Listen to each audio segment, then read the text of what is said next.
If you just use it in that discomfort, it's where you are able to heal it and get more growth. And that's been a reflection for me throughout this process, because that's basically a phrase that we use in growth communities or spiritual communities all the time, is where is it uncomfortable and then where it's the pain, Mm. because discomfort is where the growth Mm. is, but pain is where those problems are.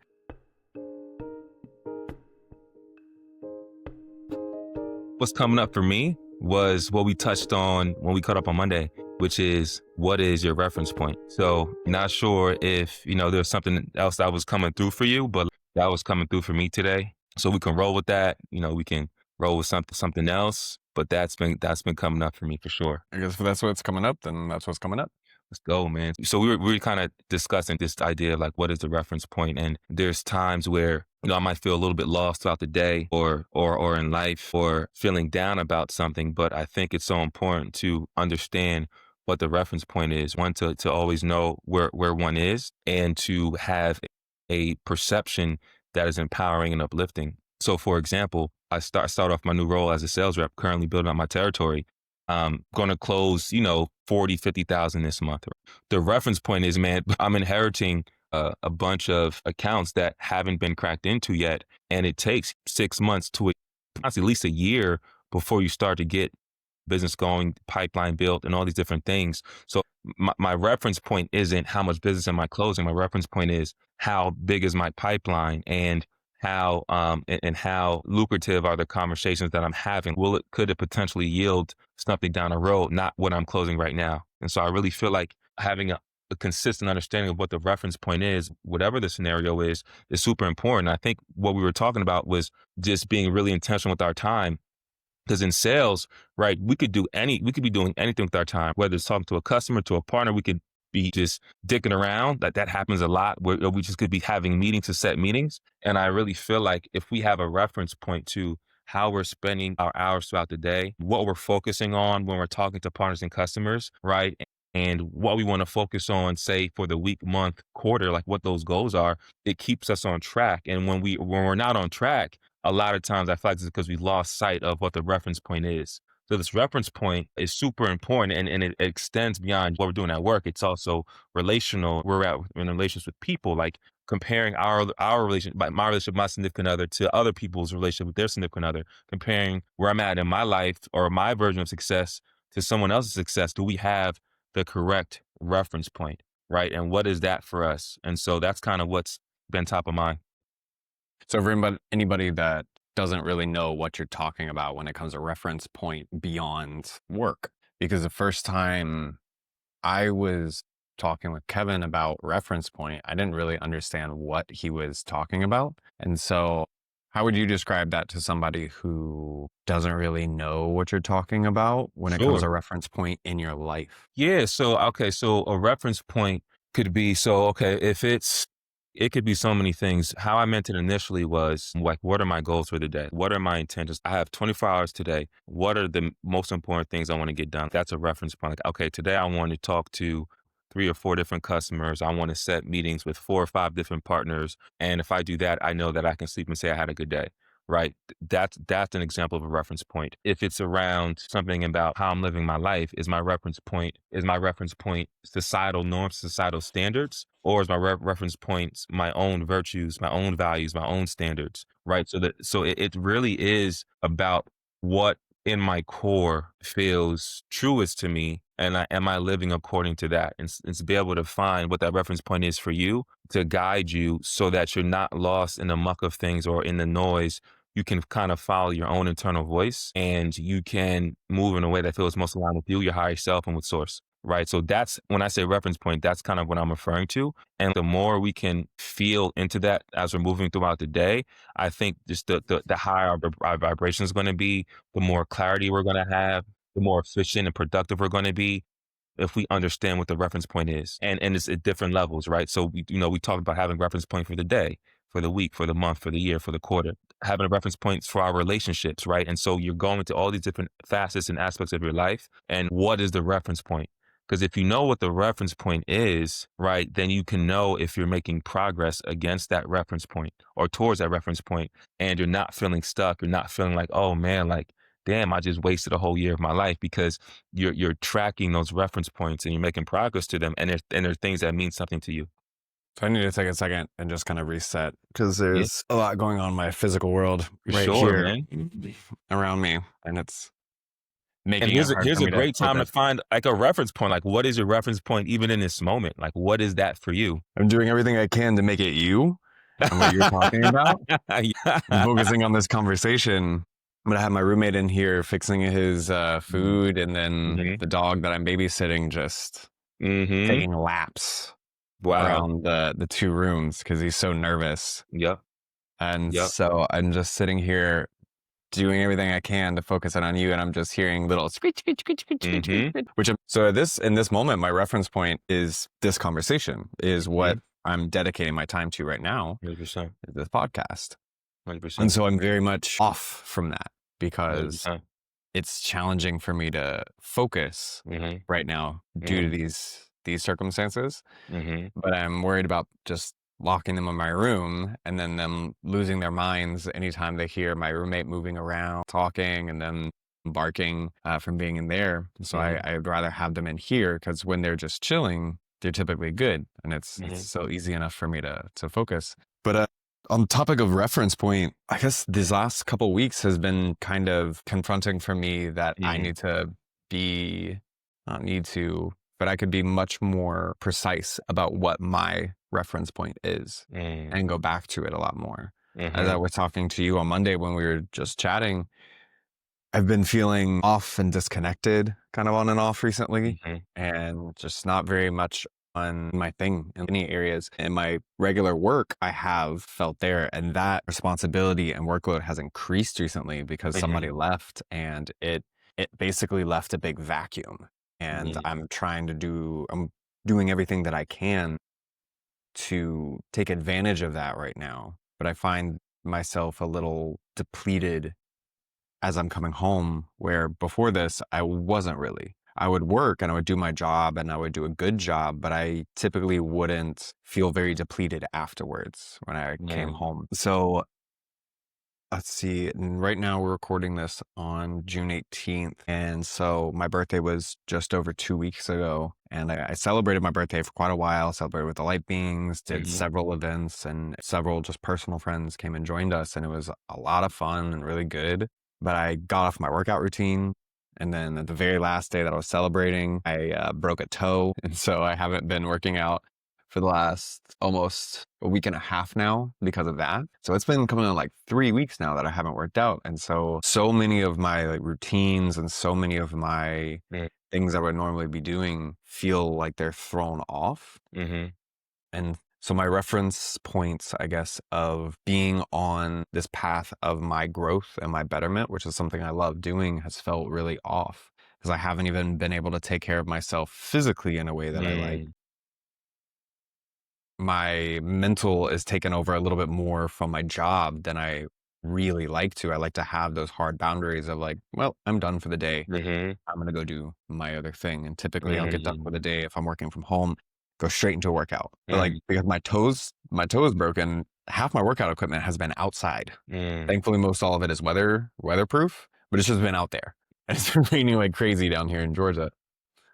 So many of my reference points have just felt off. mm, But the other just yesterday on one of my men's group chats, somebody mentioned how a mentor of his said something about how self-care to him has changed so much through his life that it's no longer just what can I do for myself? How can I, you know, get this for me because he's a caretaker? Taking care of other people becomes his way of self-care. mm, And so I've been sitting with that since yesterday, mhm, wondering and thinking about how can I still be okay with where I'm at and how can I mhm, adjust in all of these things mm, and not feel guilty because I am not on this routine right now. I'm not doing this mhm, thing right now.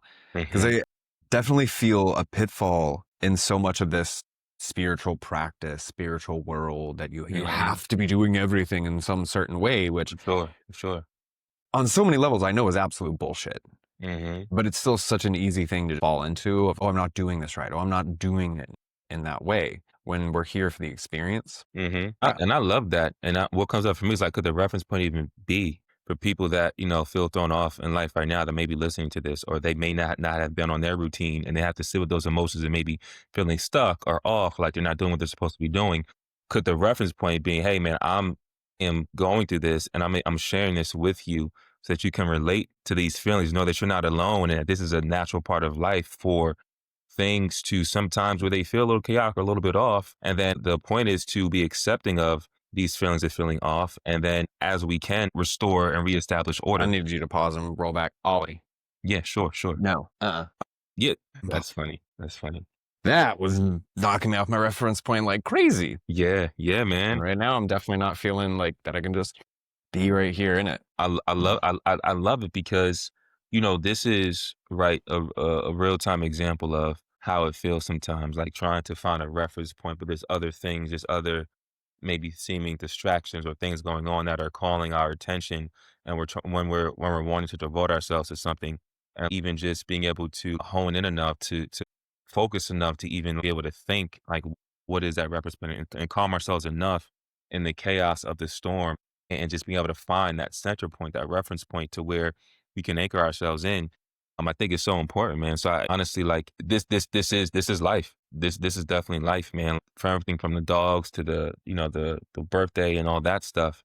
And you're gonna find a new reference point, right? And so yeah, for me, what I was saying, for me, what comes up is a reference point. You're talking about the friend whose version of self care is like caring for others. You sharing your challenges with getting back into your routine could be a way of helping someone else who might be going through a challenge of getting back to their own routine. Just knowing that just you sharing your story is going to resonate with somebody else and help them to feel okay and accept what they're currently dealing with. And I know I've dealt with that so many times too, getting off of my routine and, feeling like I'm not achieving, I'm not living up to my higher self, and I'm not living in my purpose, and I'm running out of time, all those different feelings, being able to sit and realize I always have time. And learning how to reframe and redirect things. Reframe could also be another way of saying what is your reference point. But the knowing, being able to identify a reference point is and the one that feels strong in your body where you feel a sense of groundedness and centeredness is so empowering. So for you, your reference point literally may be shifting. Like it might not be, I work out 3, 4, 5 times a week, however many times you're working before. Now it might just be like, how am I caring for my foot to Yeah. rehabilitate and rejuvenate my foot? Like, and how well am I able to sit with these feelings of feeling like I'm off? Like, how well am I embodying my acceptance of myself? That could be the reference point right now. I think you're right. Because that was where you said about shifting the mindset from my foot is exactly what was coming up as you started saying it. Mm, Was this all right? Yeah, my new reference point. It's been, make mhm, sure that my foot's okay. mhm, Because I'm not one that like when I break something, I then rush to the doctor and get the full cast. I didn't. I've broken several toes in the past. I know what it's like. So first thing I did was tape it to the other toe, and I mm, still walked on it. Was just very ginger about it. And mhm, as it's healed more and more and more, I put more pressure on it because I've learned through the years that through a little bit of use mm, it heals and strengthens a little bit better, but there's that line between using it in discomfort and then overusing it into pain, because mm. once you overuse an injury into pain, you're causing more damage. But Sure. if you just use it into discomfort, it's where you are able to heal it and get more growth. And that's been a reflection for me throughout this process, because that's basically a phrase that we use in growth communities or spiritual communities all the time, is where is it uncomfortable and then where is the pain, Mhm, because discomfort is where the growth mm, is, but pain is where those problems are. And so I have been thinking about that as like, yeah, I've been taking care of my toe, it's okay that I'm not on all of this, and I gotta, like you're saying, how much can I accept of that? And that's beautifully put. Because that's going into whether or not I'm living authentically. If I'm not mm, fully accepting myself in all of these aspects, then mhm, I'm not fully living in authenticity. And then that's mhm, throwing me off. mm, And so I do feel that I've been doing an okay job of accepting myself. It's just a strange feeling mhm, because of being somebody who very much likes to be doing things, likes to go from like, okay, I completed my work. I'm gonna let my dog out, play with him. mm, I'm gonna come work out for a little while, and then mm, I'm gonna make my food or go get my food, and then I'm gonna sit, and then I'll have like an evening of doing whatever, mm, enjoying myself, playing a game, watching some TV, some reading, mm, whatever it is. going from that kind of mindset to now, okay, I've gotten off work, not going to work out. Mm, Don't feel like I have the energy to cook right now. Okay, so I'm going to go grab myself some food and play a mhm, game, which has been nice. I've been playing Civilization 7 more than I had in quite a while. And that's been nice to just allow myself to play. It's mm, just such a strange feeling, mhm. and I think that's what I think it's what throws so many people off, but of course I can only really talk about myself. I Yeah. think it's what throws me off when it comes to shifting any kind of routine or any kind of habit Mhm, is that uncomfortability with the change, mhm, that even if it's what you need, even if it's what you want, even if it's healthy for you, like, hey, don't hurt your foot worse mhm. by continuing something. You can always get back to it. And I've gotten good about not beating myself up. So I haven't been like blaming myself or, feeling like you're so terrible for not working out. You could be doing something and getting on myself. There's just this uncomfortability around it. Yeah, I got one for you. So I've been dating somebody, and where she is, from what I see, is a pretty stand up person, takes good care of herself, really smart girl, not in the spiritual community like you and I are. And part of my reference point was where I'm at with my embodiment of acceptance of her and of myself and of our differences. And also too, something I've struggled with and something I've been working through a lot of my life is my codependency issues.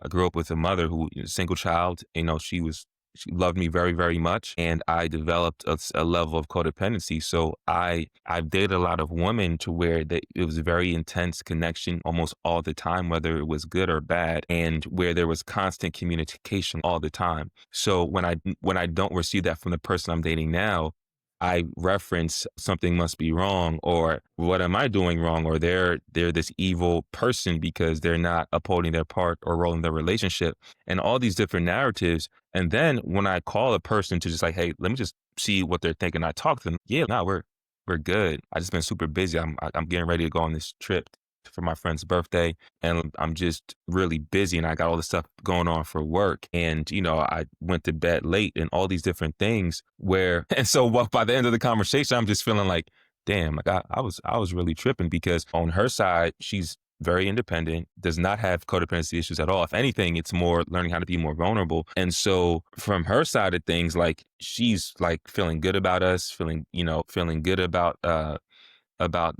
the communication. And again, it comes back to like, what is our reference point, right? So that's something for me that I have to continue to work through. Again, not sure where this is going. This could be the person I live my life with. This could be just someone who we're here to help each other grow. But because of our different lifestyles and ways of being, I have to be more intentional and cognizant of what are my reference points and how it's actually helping me grow more spiritually. Is because this isn't someone who's like doing the ayahuasca ceremonies and all these plant ceremonies that I love to do and talk about, which makes it easy in some instances. My reference point does it become like, what tantric meditation are we doing together? Like what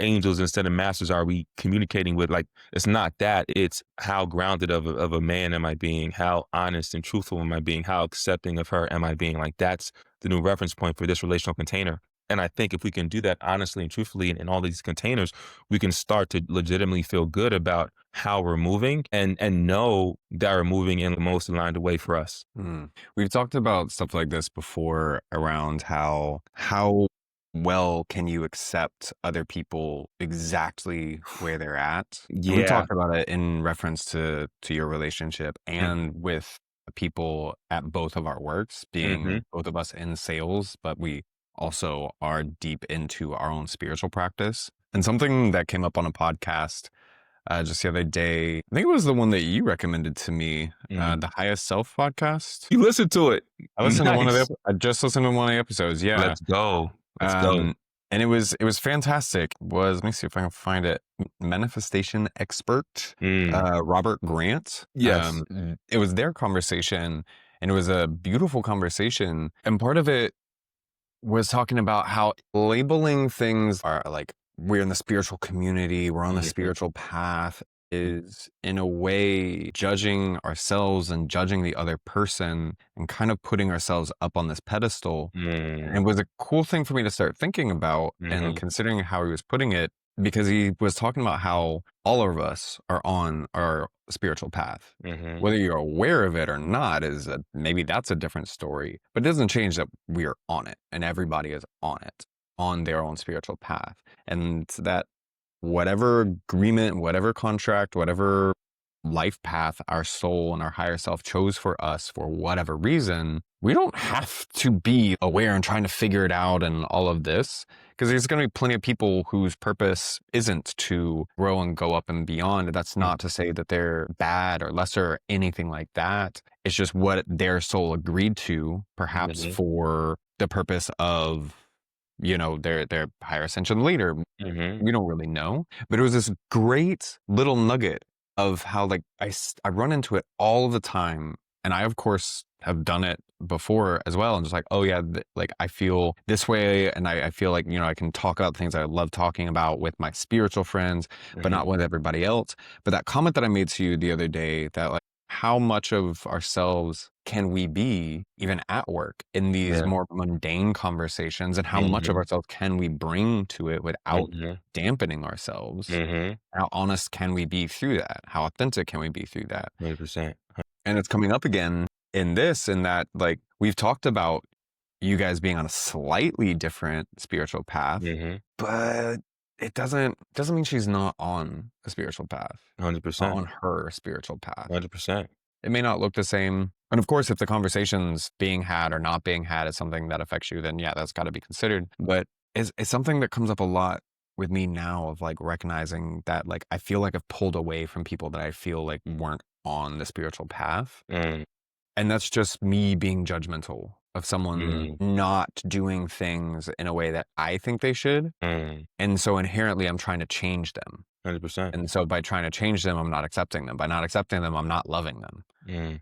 And by not loving them, then there's something inside of me that I'm not really loving and I'm not fully accepting, because I'm 100%. not able to do it on the world around me either. That is so true, man. Yeah, it comes back to this part because I do this. I've done and I do the same thing, and I work on not doing that. But yeah, there's a part of myself that I'm not accepting if I'm being that way. And there's a real thing called spiritual superiority. It's a real thing, right? Whether you see it in church, whether you see it in the New Age spiritual community, it's a real thing. And I think it's a part of the spiritual growth of like learning about all these different things, chakras, crystals, all these angels, all these other dimensions, and then like, wow, there's so much more. Oh my gosh, I'm this special being, and then taking that uniqueness and then now thinking that makes me or makes one superior to another person. And then what we're doing is that's now just spiritual ego. Now we Yeah. just create a separation. And that's a whole thing that we're not trying to do in the spiritual community. We're trying to bring about unity consciousness. So if that's true, when I look at somebody like Yeshua, Jesus, Yeshua, right, and I look at his how simplistic his teachings are. There's the book, of Course in Miracles. We referred to that in the past. And there's other channel books where someone's channeling Yeshua. And when I listen to his teachings, it's not this super complex, crazy, magical spell or ritual. It's nothing like that at all. It's simply treat your neighbor as you would want to be treated. Being able to see our thoughts and not attached to being able to recognize what's our ego versus what's our higher self. Very simplistic things. And yet he's, for me, one of the most spiritual beings that's ever exists on this earth, right? So I think the more spiritual we truly are, then the more grounded we actually become if we are truly embodied.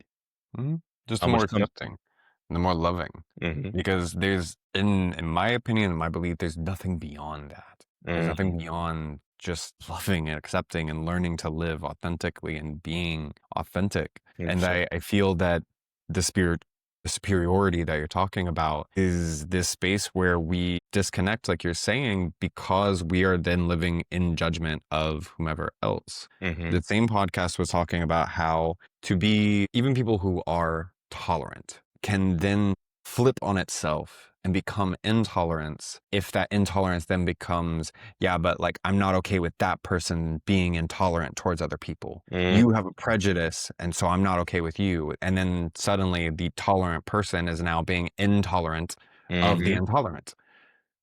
Does it justify the other person? No, but it still means that you've then flipped and you've gone that other way. And so how correspondence, we have two sides of the same coin to hmm everything. hmm Everything will like spin and show its other side, depending on where you are in the scale, Yeah. just to be able to live and accept and be in this experience. And to me, the more I live it and recognize that there's not some big grand point, like you're saying, not some big magic spell.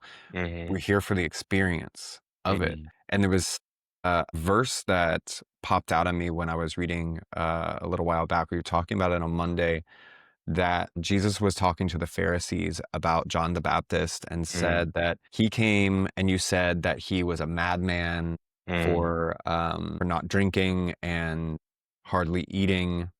And now I've come, or now the Son of Man has come, and you call me a glutton and a drunkard.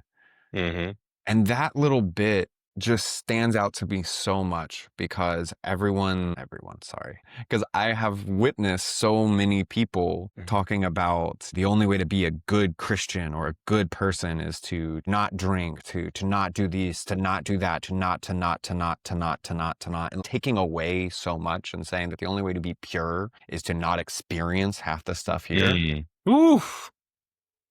That's But we're powerful, man. here for the experience. Yeah. We're here to Yeah. be. Yeah. It was I take this and I always reference back to Siddhartha Gautama and his journey towards enlightenment. He spent most of his life, or the early half of his life, as a fucking prince with everything that he wanted or needed. And he was like, this really isn't it. Mm. And then he goes out and he starts to learn, try to figure out enlightenment. He Mhm. knows there's something there, but he hasn't reached it. Mm. He spends time with the ascetics. I hope I said that right. I was messing up on it the other day, and starves himself and barely drinks anything. And he's on death's door when he realizes, well, this isn't it either. Too Mm. much, not it. Not enough, not it. And then Mm. he goes to the Bodhi tree and then he meditates and then he reaches enlightenment by recognizing that we're here for the experience. Mm. We're here to be. We're here to be in love. Mm. You don't have to accept. You don't have to sit and suffer in things. You Mhm. can accept them as they come and let them be and transmute Yeah. them and go and let it be. And oof. What's coming up for me is, what does enlightenment mean to you? I feel like you've To me, already answered the question, but it's the journey.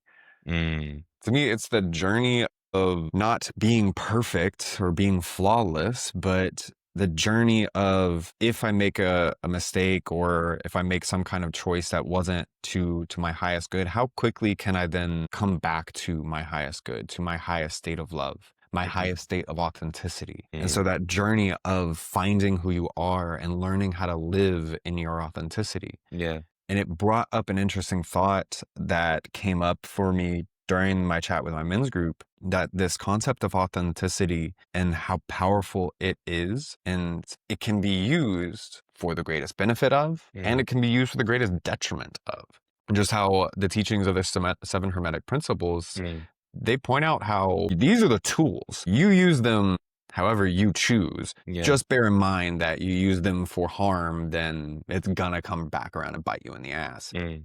Maybe it's not gonna be in this life, but it's coming back. And Mm. so there was this thought of how even living in your most authentic self, if you're Mhm. not also living from a place of love, then you can use that authenticity, that this is who the fuck I am, to still cause harm. So Mhm. I mean, I very much believe, and I look around in the world and I see people who are living very authentically them, but they're also living at a lot of greed or a lot of fear or a Mhm. lot of control aspects. But they're very powerful people in Mm. everything that they do because they're Mm. utilizing these same principles. Mm. And so to me, it's living authentically with a heart set on love. Yeah, I'll even challenge that and say, like, when people are living that way authentically, uh, I would even challenge that and say they're living more into their false self, into their egoic self. There's the self that says, I am separate from God, or I am God. Like, I am like more like I am the creator or of the universe, versus like I'm a part of the all, part of the whole, which is more aligned with the actual truth of what we all are. And so I think somebody can, how could I say, instead of seeing, part of enlightenment is being able to take your awareness from here and taking it all the way out here where you see like a picture. And so if they're only seeing their egoic mind and traits and behaviors and living into that, yeah, in a way they are living into the fact of their egoic self, but they're not seeing they're not seeing the larger facets of truth of who they really, really are, if that makes sense. Uh, Yeah.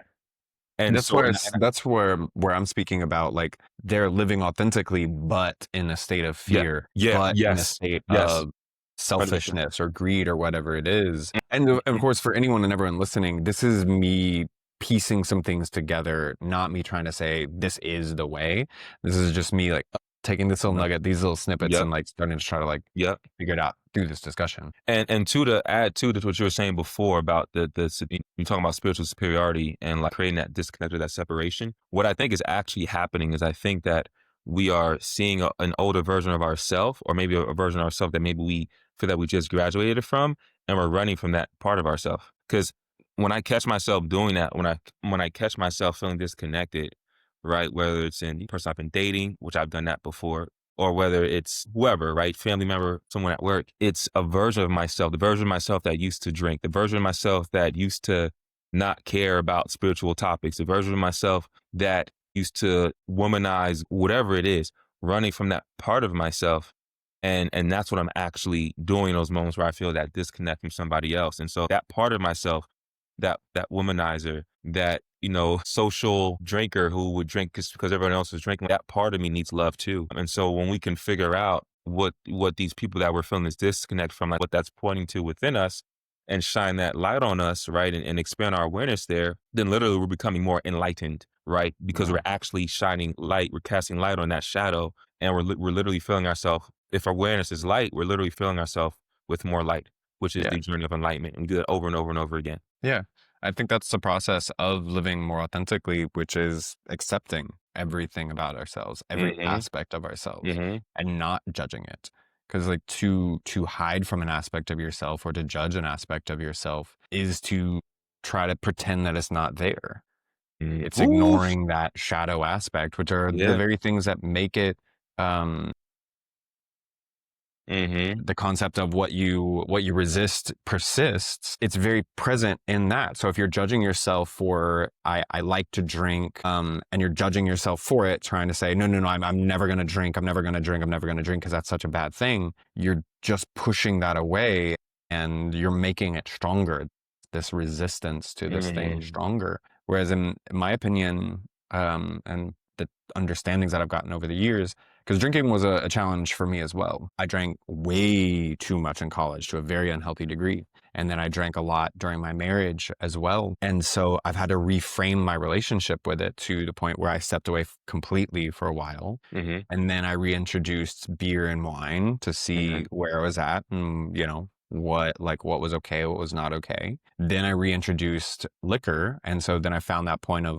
okay, if I'm out for dinner and I want to drink, I'll have a beer, I'll have a wine. If I am choosing to have a little bit more fun, then I will allow myself to have a liquor, but I have a limit. I don't enjoy getting that kind of out of control of myself kind of drunk anymore. And so finally being able to accept that I do enjoy drinking and allow myself to have bits and pieces of it, just never mm, allowing it to be out of control, mhm, so I'm still always in command of myself. Then it's become a healthy relationship that I can allow myself to without any kind of judgment. And it cracks me up now when people are getting to know me and they find out, like, I'm a men's group leader, I host this podcast, mhm, and I do coaching. When we go out or hang out, I sometimes get this very meek, timid question of, mhm, it's like, I do. And it's like, not as much as I used to, but yeah, I do. mhm. You and you know what too? Like my reference point with that stuff, like I like to have a drink here and there myself. I love plant medicine. I like I have a big thing with chocolate covered raisins. Probably can have a more aligned relationship with chocolate and chocolate covered raisins. But my reference point with all those things, right? These things that I used to judge myself for is how much of it can I have and still maintain a high vibration. But if my vibration starts to dip, if my mood starts to dip, then that's a sign to me that, okay, I might be overdoing it. But if I can have a drink or two, maybe 3 drinks, and I'm still at this high vibration, then I think I'm within my capacity of what I can handle without detriment to myself. And so that's kind of my reference point. And so I think again, going back to reference points, I think it's good to enjoy all parts of life. And I think if we can figure out what those reference points are to ourselves for us, then we don't have to judge. We can just have a limit, but that limit in a way can liberate us because if we're limiting ourselves to 2 or 3 drinks, because knowing if we have that fourth, things will start to spiral, then we have that limit, but yet we're still able to enjoy it. And so we're liberating ourselves to where we can live in a spiritual and in, say, we'll call it the secular, but there's harmony between all of it. Because if you're, say you're out at a party and you want to have a drink for Mhm. your own enjoyment, Mhm. but you're sitting there going, no, I can't drink. I'm this spiritual Yeah. person. And my spiritual teachers have told me that's bad. Yeah. You're judging yourself. You're Mhm. judging the act. Mhm. And you're separating yourself even more Mhm. from unity, from the experience, from your authenticity. You're not living in honor of what you actually want in that. And it can go to way more than just drinking. Drinking just happens to be like one of the biggest ones I find. And I would love to hear other people's thoughts and opinions on this. So please, as you're Yes. listening to this, please let us know what you think. Mhm. Uh, because I mean, I definitely feel this is going to be a very hot button topic for a lot Sure. of the spiritual people, because I think there's also that challenge for people who have that command issue, Mm. who are or have suffered from alcoholism for such a long Mm. time, abused it for Mhm. such a long time, and they don't Mhm. have that way back, and they're going to hear this and like, oh, you're condoning drinking. Mhm. I'm just saying it's not the drinking that is the problem. It's what's going on The inside of you addiction. that needs to be dealt with. What's going inside of us, not you, but me. That was the thing. Mm. For me in college, I didn't know what the fuck I was doing. I didn't know who I really was. I was just kind of trying to have fun with all of these people and enjoy as much as I could, but didn't really have what I would say were like really good, solid friends. A few, yes, because a few are still around, but many aren't. And then in my marriage, I was escaping. I was escaping my own responsibilities. I was Mhm. escaping not wanting to face myself and what I needed to do and how I needed to grow. So I was using it for escapism. Mm. So it wasn't until I changed those things within myself that I got a new relationship with it. And now I'm able to as I please. And I want to touch on that too. Escapism, escaping ourselves, the self. What I'm finding is right in these moments where I don't want to face something. It's because I don't want to face my dark side or my darker side. And the dark side it could be a feeling like jealousy or anger or the feeling to cheat, the feeling to in a multitude of ways, the feeling to be violent, right? My darker side oftentimes that I am trying to escape from. And the beautiful thing is, and so in dating someone who is more, I'll say who lives more and like whatever, secular, however you want to say it, right? Just more of a mainstream lifestyle is that it is bringing up my darker side in a beautiful way to where it's like, oh wow, I'm okay with feeling these feelings of wanting to step out, but not attaching myself to it or wanting to be violent or wanting to crash out or wanting to scream or yell. And I'm being with that part of myself and integrating that into all of myself. And now I feel more grounded. And now I'm more accepting of her. I'm more accepting of myself. I feel more connected to people regardless of where I'm at. And I'm starting to feel some of those leadership qualities within myself come out because I'm becoming more accepting. Right. And Mm, because like if I'm more accepting of myself, then now I'm emitting more love. And if I'm more loving, then I'm becoming more of a magnet. If I'm becoming more of a magnet, then my natural radiance will allow me to walk into a room and for me to have more command in that room. And so I'm feeling that come out through this because this whole journey of acceptance in that one relational container. hell yeah.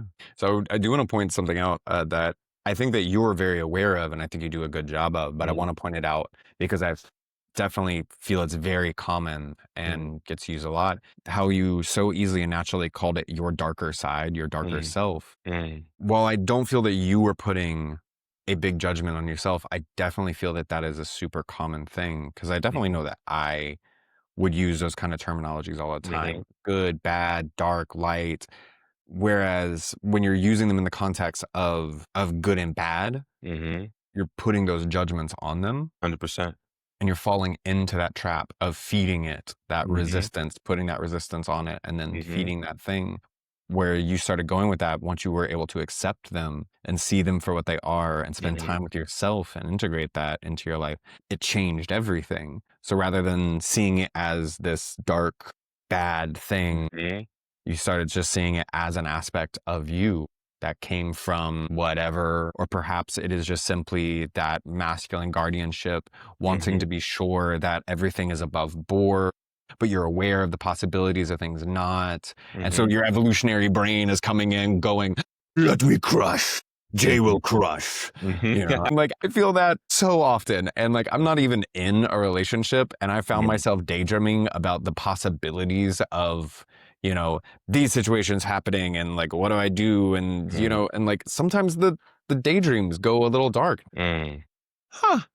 Dark Mhm. as in like a violent, you know, Yeah. not dark as in bad, but the daydreams have gone violent. And then that says Mhm. something like, huh, okay, why did my mind go there? What Sure. is that within me? Mhm. Maybe, okay, maybe that's part of why I'm in this stage of being alone right now. Mm. These are more things for me to just work through. These little Mm. jealousies, these almost desires to have a situation pop up so I can be seen in some certain kind of way that Mm. ultimately That's I don't real. want to be seen That's as a real. violent person in any means. I Mhm. appreciate I know how to handle myself, and I don't really want to test that out in the real world. I haven't been presented by anything like that in quite Mhm. a while, and I don't. I want to touch more on the dark side or the shadow side. The truth and essence of the dark or shadow side is beautiful. It's a side that needs recognition, that deserves recognition and love. And the shadow and dark side, that's where we find our strength. That's where we find our true power, the all that we are through our dark side, through the integration of our dark side. That is where we find endless possibility in the void, right? In the shadow side of who we are, there's an endless possibility of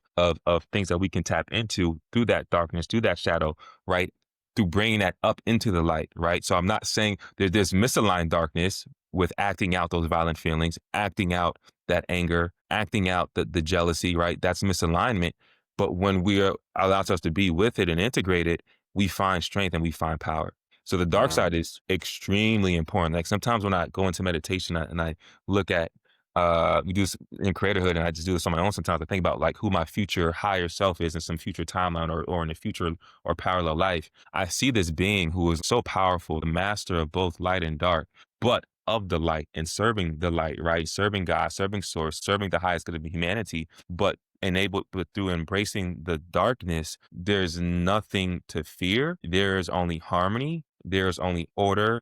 There's only balance, right? And harmony, balance, a little different, but what I'm saying is everything is like where it's supposed to be because the embracing of all of it. what came to my mind was this teaching of focusing on the light, Mm. focusing on that which is helpful and Mhm. healthy for yourself and for others. Mm. And how by focusing on the things that are not benevolent, are Mhm. unhealthy, are damaging is the very thing that creates more of it. Mhm. And so I've been wondering where that line is between knowing your shadow and knowing your darkness, knowing your grief, knowing these aspects of yourself and understanding them and not pushing them away, not judging them, but still focusing on, since I'm struggling for other terms right now, focusing on the light, Yeah, on that which is healthy and beneficial to all of humanity. sure. There seems to be this obsession with focusing on aspects that are not beneficial to humanity. Mm. And it's been on my heart recently, feeling that